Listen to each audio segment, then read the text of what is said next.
York State chapter, and surprisingly, this is the very first chapter in the United States. The very first. So she is the very first president of U.S. Federation of UNESCO Clubs, Centers and Associations, United States. And it's not easy. So it was divine choice.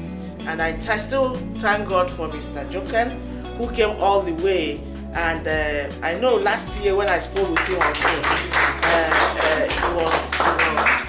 it was sounding African man. I said. By the time Mercedes started telling me about him and how he was moving, and I felt, yeah, this is a man of substance we need to reckon with. After hearing all that you are saying, I realized that sometimes we think we are smart doing the right thing, but there's something higher than us actually giving you instruction to do what you are doing.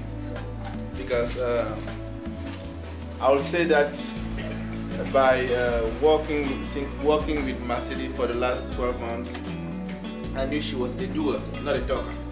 But hearing what I'm hearing here today again is telling me that no, it has another dimension.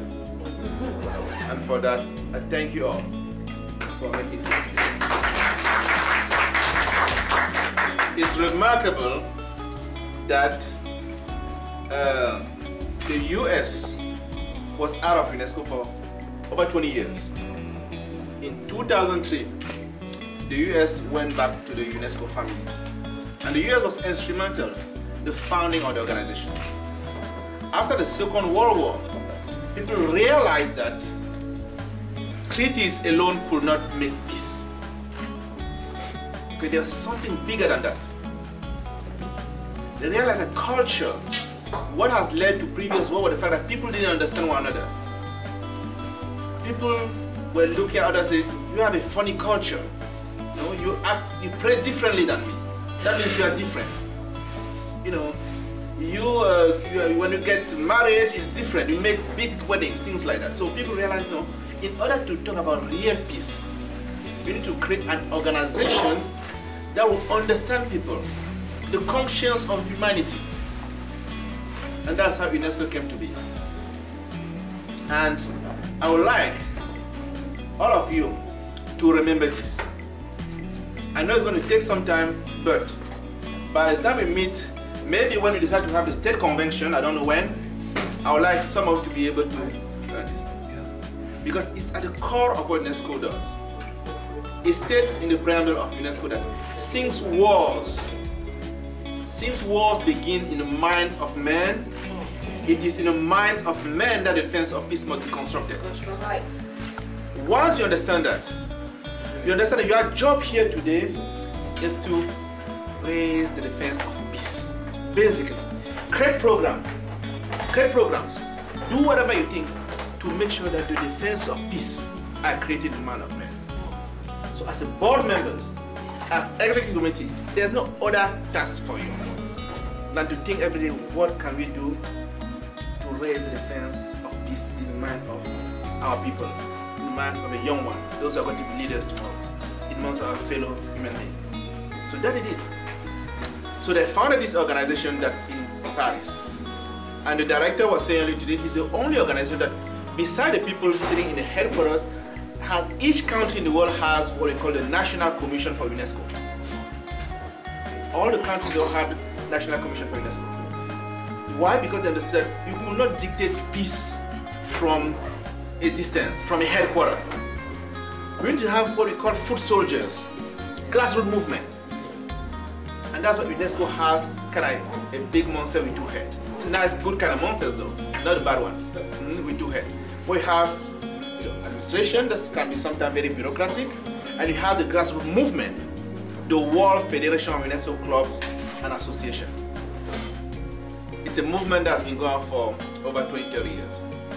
Okay, and the US actually joined in 2010 in Hanoi. There was a World Federation where I worked with the US National Commission for UNESCO to send someone to represent over there, and since then the US became member of the World Federation again. Recently, I went to Romania. There was a meeting over there where the US joined also, because the way they structure in the UN is that you have Europe and North America are somehow in the same geography. Don't ask me why. I won't be the first to tell you. I don't see the wisdom in that. Besides the fact that you have some Anglo-Saxon that want to be together, Latin America, but that was history and we have to work with it. But we can't change that. Okay? The Caribbean, the UNESCO club movement from the Latin America all the way to the south, they want to have the Americas Confederation, because geographically we sit together, you know, with Brazil, with other countries. So somehow in the next couple of years we are going to create the Confederation of UNESCO Club Association. We are now member of the World Federation. We are member of the European and North America Federation of UNESCO Club. And all these bodies are coming here next year in March. And because they're coming, and I was mandated by the State Department to restructure, you know, to do whatever I think is the right thing to do for the organization. And then the idea of creating state chapters. And guess what? I'm so happy that the first chapter is led by Ambassador Masiri.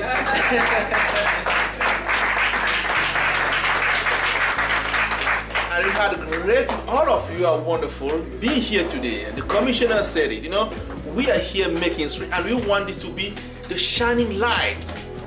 When the world movement gets here next year, we want, because we are going to have many events will happen in DC, but some events will be held here. And when they come here, we want to really show them that, yes, look at what our people could do. Look at the board of directors, the United Nations. That's exactly what UNESCO is all about. Bringing everybody together. And again, when people are paid to do certain things, they do what the funders tell them to do. But grassroots movement is not like that. We listen to our conscience. You have one guide.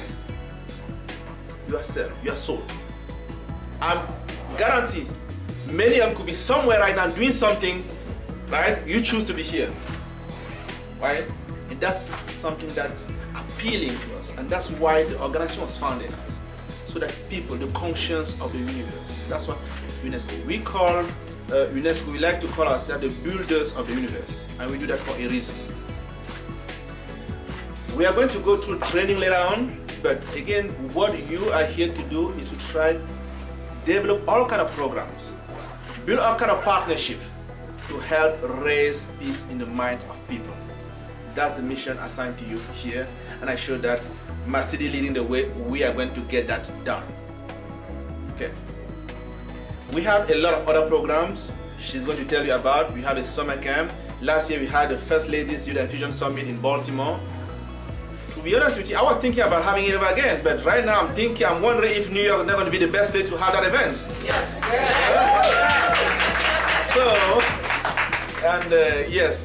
So we have a lot of opportunity to really get the world to know that we can get things done. We have people that are just talkers, but they are doers. So on that, I'm very privileged to invite the executive members here to take their oath of office. Think about the generations and to say we want to make it a better place for our children and our children's children, so that they know it's a better world for them, and think if they can make it a better place.